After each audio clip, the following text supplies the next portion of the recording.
Welcome to the Lemons and Pineapples podcast. I'm your host, Emma O'Brien, personal development coach, heart math practitioner, dog photographer, and entrepreneur.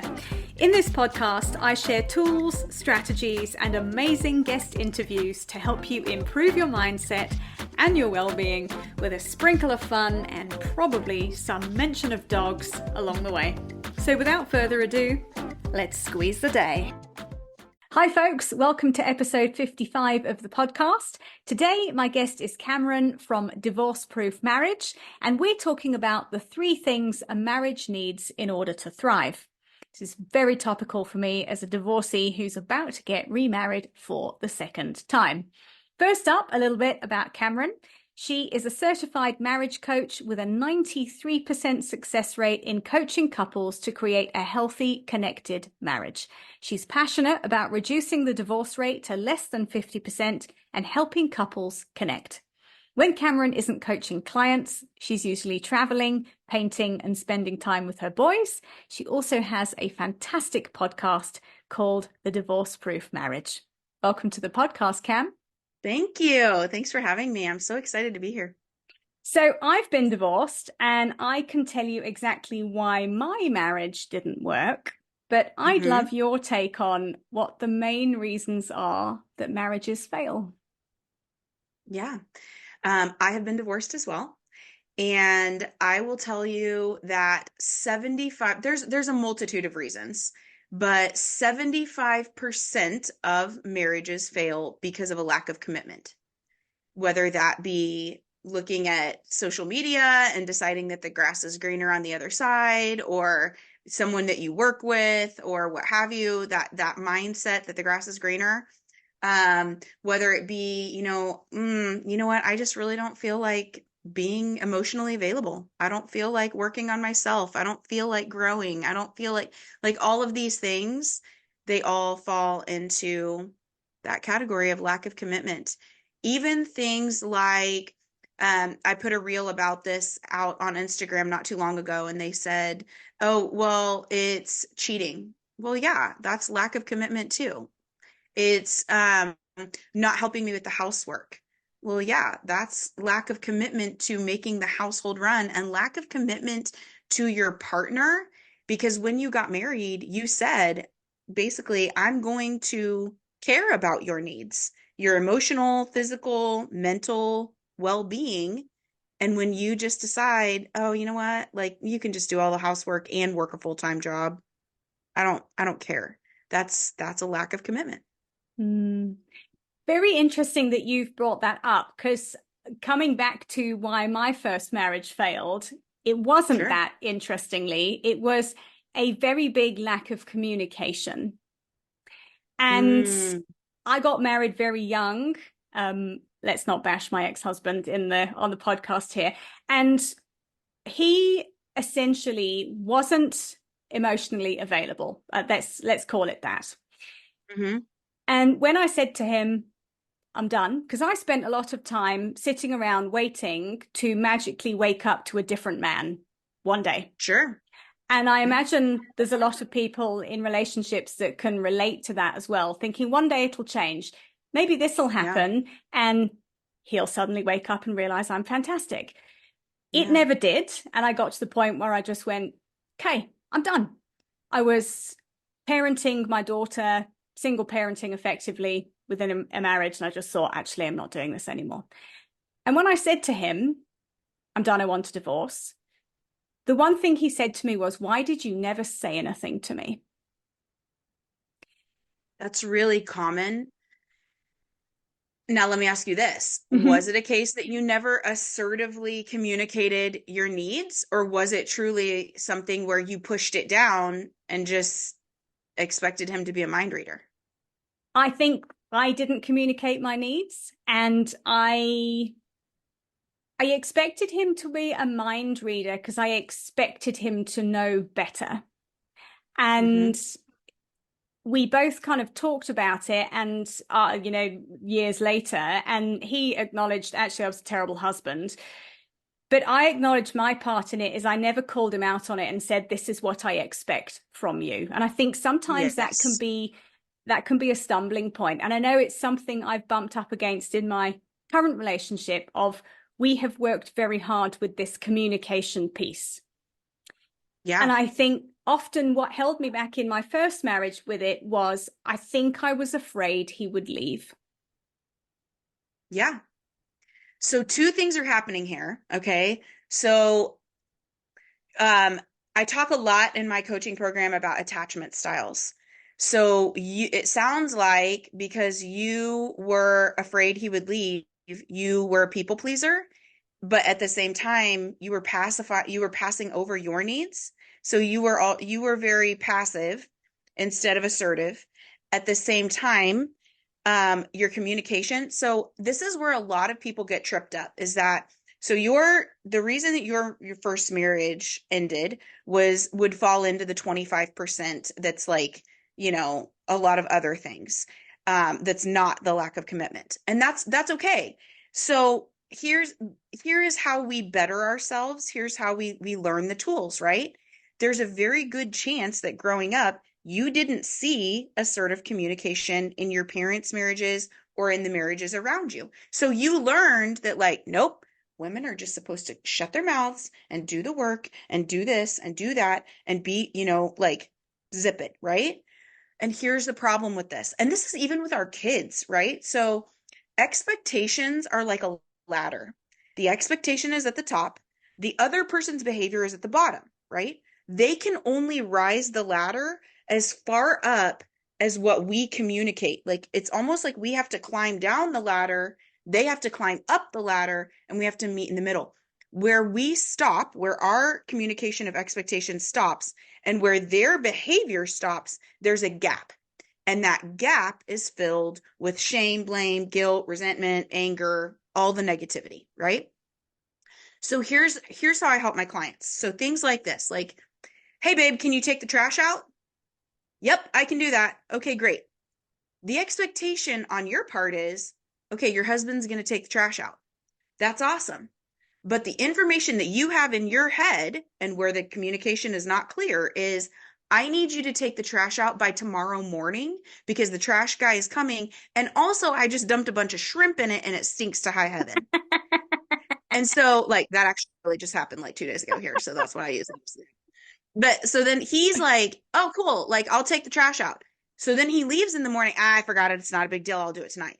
So now he's missed the trash man. Trash stinks, like all the things, right? So we didn't communicate clearly. So instead, it's, hey, babe, will you adios that trash in the morning on your way out the door? It would really help me out. And it smells really bad. And the trash guy comes today.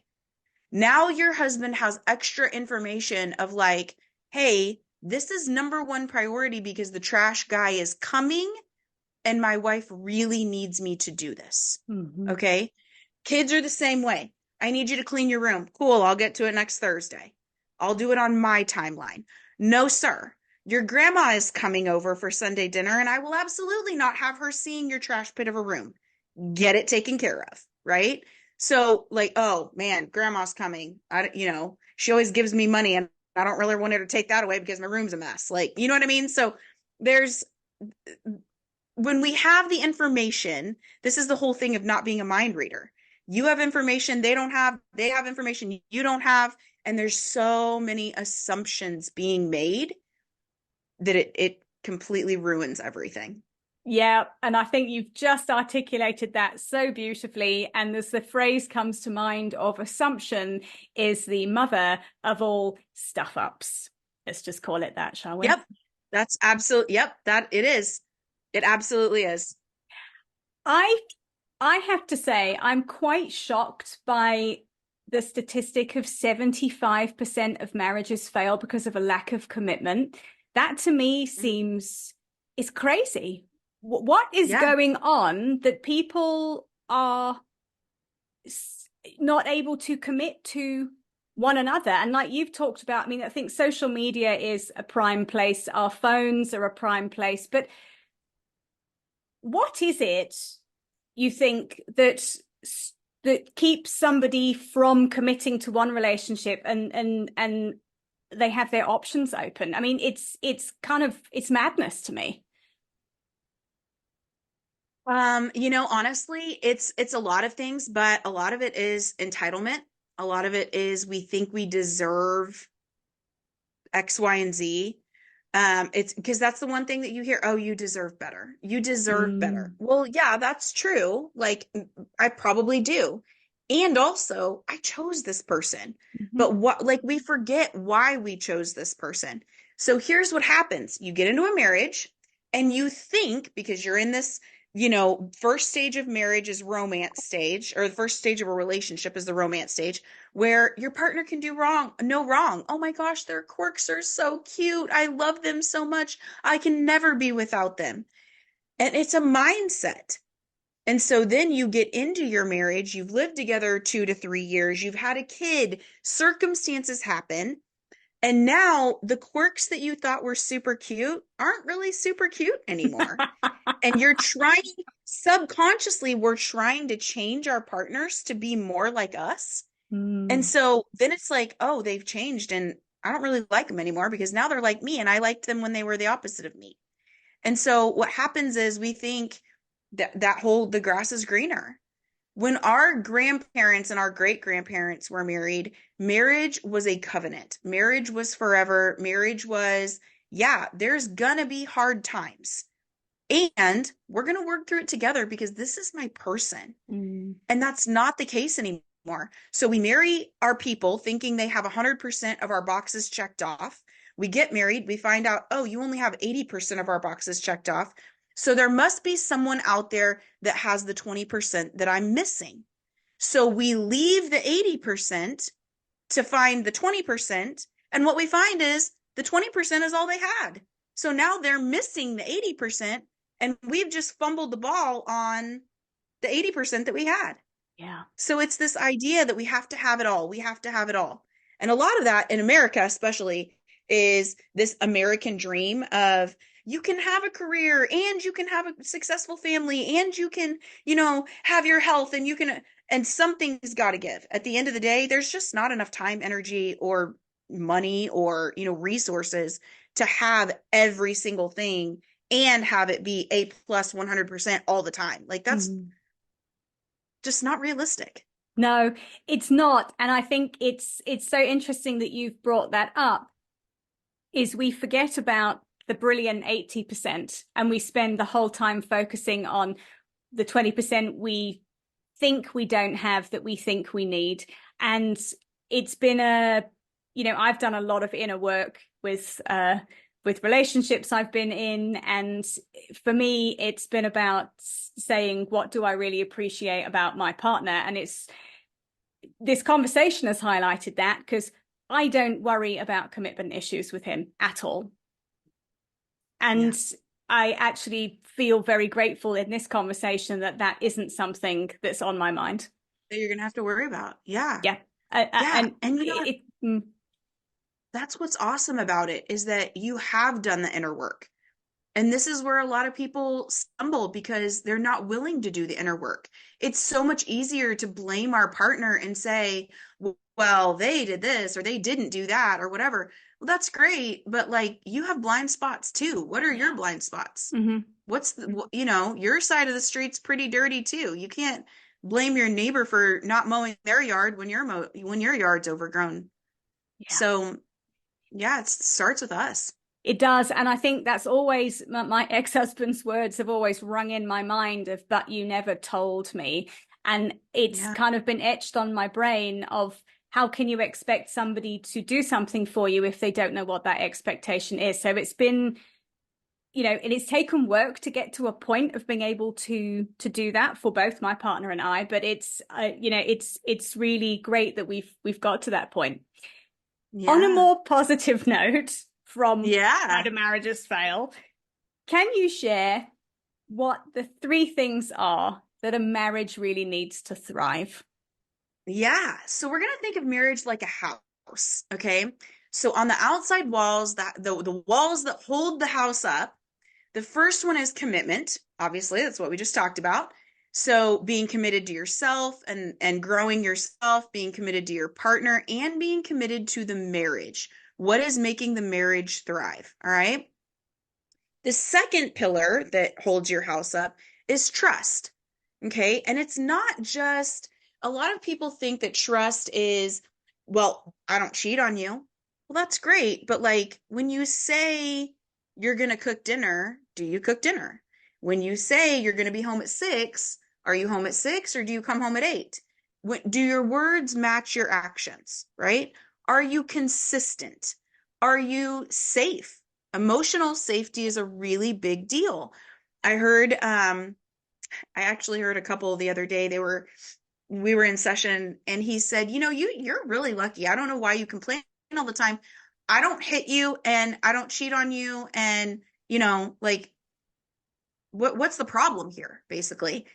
And I was like, whoa, like, okay, that is bare minimum of just being a human being. That's Uh-huh. not, so trust goes so much deeper than that. And emotional safety is a really big deal. When your partner comes to you, first of all, do they feel like they can come to you because you actually listen, because you validate them, because you have their back? All right. So Mm. trust is not just the bare minimum of not cheating and not hitting your partner. So we've got commitment and trust that holds your house up. And obviously, if one of those are missing, then your house is going to fall, right? And then what fills your house up, the furniture, the food, the warmth, the energy, is friendship. And this is where we start to get lost year 3 to 7 kind of, is we stop being our partner's friend. That's when we start, we speak to them disrespectfully. We lose that connection because we're only having conversations around information sharing and like, hey, Scott's got a dentist appointment and, Amy's got soccer on Thursday. So, are you doing dentist or are you doing soccer kind of things?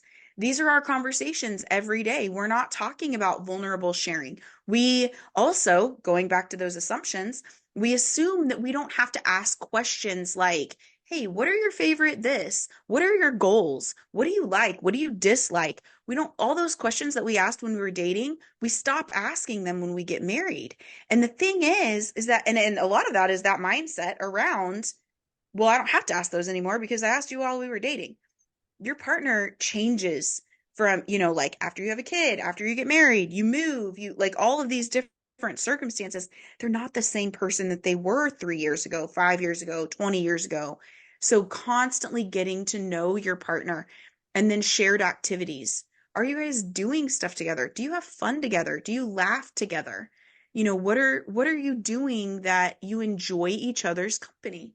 And so having that love, the respect, the connection, just a genuine, do I treat you as a friend? And I think that in a lot of marriages that end, it's one of those things where you look at it and you say, where did the friendship go? I wouldn't even want to be your friend at this point because you're not nice to me. Mm. Yeah, and that's hard, I think, when relationships get into a space of almost just being transactional. I Mm-hmm. imagine when we come back to that commitment piece, if you've had a relationship that's built on a good foundation, but it gets to being transactional, that could be when somebody else becomes appealing in that Yeah. you're having a connected conversation with them. And that's pretty dangerous territory to be in. So, It's also mm, emotional safety in that, mm, because if you're going to your partner and you're saying, "Hey, I'm struggling here. I'm mentally overwhelmed, or I'm really tired, or and it's you're tired. You don't work 8 hours a day. You don't, you didn't leave the house today. You just stayed home and take care of the kids." Or like, especially with men, they come to their wives and they say, I'm really stressed out. I'm really, overwhelmed with the burden of, taking on all the finances or whatever. And you don't listen as a wife and you're like, oh, okay. Or, well, that's just welcome to being a man. Like, that's your job. Do it. And mm, you're not validating, you're not giving them that space. You're, again, not treating them like you would a friend. And so your partner says, "Oh, you know what? I just got rejected. I can't talk to you anymore. I'm yeah. I can't open up." And so they find someone, we when we're born, we're looking for connection. Mm-hmm. There's been studies done on babies that if they don't get, like, they could have every other need met, food, water, toys, all the things, but if they don't get human connection, they still die. Yeah. And we spend the rest of our life looking for that. Yeah. And so in a marriage, when you're not able to connect with your partner like that, it is a human need to find someone you can connect with. And it Yeah. goes into commitment and everything too, vocalizing that expectation of like, hey, feel like you listen to me. I don't feel heard. I don't feel seen. I don't feel understood. I need more here. Yeah. Yeah. And I think that comes back to this piece of being brave and asking for what you want. I imagine this must be something you end up dealing with your clients who, well, I imagine they're only coming to you when they're on the precipice of going their separate ways. So what are some tips for people who've perhaps got into a bit of a transactional phase in their relationship? Because there's children and there's lifts and there's extra murals after school. How do you help people reconnect with each other so they can kind of realize why they got together again in the first place? Oh man, that's such a complex question, but the bottom line, yeah, like a lot of couples come to me and it's all different phases. It's hey, our relationship's really transactional, and it's, hey, we're hours from signing divorce papers and everything in between. So with that, we get to the bottom of, okay, why is your relationship in turmoil? Right? Is it simply that it's lack of consistency? Because that's and lack of discipline. That's a really big one. And then marriage is just habits, just like everything else. Your eating, your hydration, your exercise, marriage is no different. It is a series of habits. And those habits can be negative that pull you down, or they can be positive, which push you up and you have a great marriage. Okay, so it's just tweaking the habits that need tweaked and giving you the tools that, like, okay, what did you see growing up? Did you see your parents having deep conversations? Did you see them repairing after arguments? Or did they do the repair behind closed doors, but they fought in the living room? Right? So what did you see, and how can we change that mindset? And then for helping them just come back to connection, I actually send all of my clients. So I wrote out 40 connection questions, because typically women connect over open-ended conversation and then men connect over shared activities. All right. So I actually send my clients 40 connection questions and activities every single month. And that's my freebie for all of your listeners, that I'm going to put a link in there that gives you 40 questions for this month. And so basically what's going to happen is, then every night they have something, or every morning they have a question that they can text their partner, and then voice text their answer if they're on the road or they're apart. And then if they're together, they can actually have a conversation around something other than, this is what's happening, what are you doing, what am I doing? And it's not transactional. So you're actually opening it up and getting to know each other again. Mm-hmm. It's also the fact, like, a tip for marriages, if you're not spending at least 90 minutes a week talking about budget, scheduling your intimate time, and I realize that scheduling sounds like, oh, that's so boring. It can be, and it's also needed if you're just not having that time together, so, like, we need to be doing all of that. Are we having those hard conversations? Are we setting those expectations? Are we talking about meal plans? Are we talking about the information sharing and the teamwork and all of that? Are we checking in with each other? Simply asking the question, hey, what's it like to be with me right now, is huge, because you're not always going to get the answer that you think you are. Your perspective might be that you are killing it being a wife, and your husband comes in and says, actually, you've been kind of a jackwagon lately. Like, I don't really want to be around you.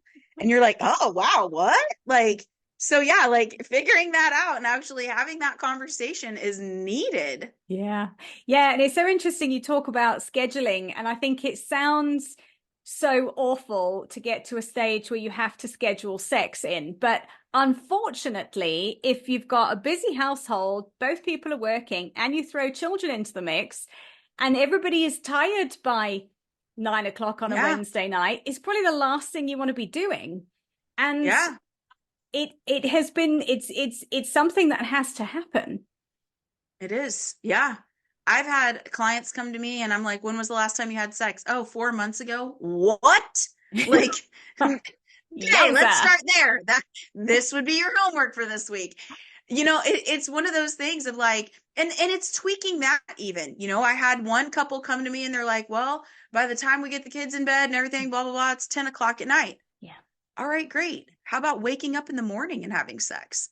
How about having sex before you go on your date versus after going on a date night? When was the last time you had a date night? Like all of these things. Are you taking getaways? I know with parents that have small children, it's, oh, I haven't left my baby in 5 years.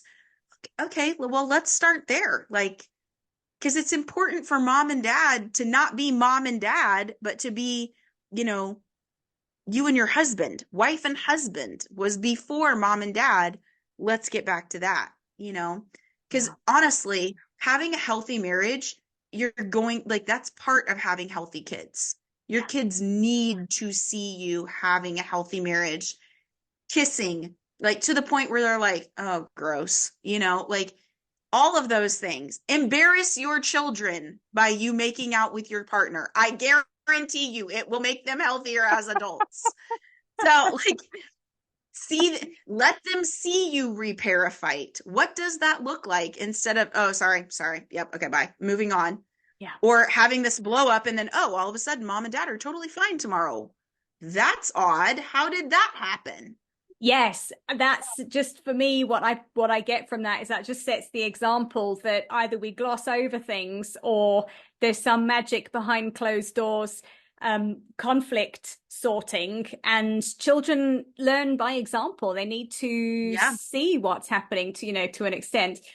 And I think what I take from this has been such a valuable conversation. I've really enjoyed it. Is relationships take work. They're every day. It's like if you want to have a tidy house, you have to tidy it up. Yeah. If you want but it starts with a choice. Yes. It is choosing your partner every day. It is waking up next to them and being like, you know what? You've put on 15 pounds and I'm still going to choose to love you because that's what I chose. It's honoring that commitment. And a lot of times that's where it goes south, is that we don't honor commitments that we made to ourselves. Therefore, we don't honor commitments that we made to other people. Yeah. And that is the beginning of the breakdown. So yeah, it's choosing your partner. You may not like them very much on that day, but you still love them. So choosing to work things out, choosing to be the bigger person, choosing, all of it, choosing to get help if you need it. Yeah. There's no shame in that.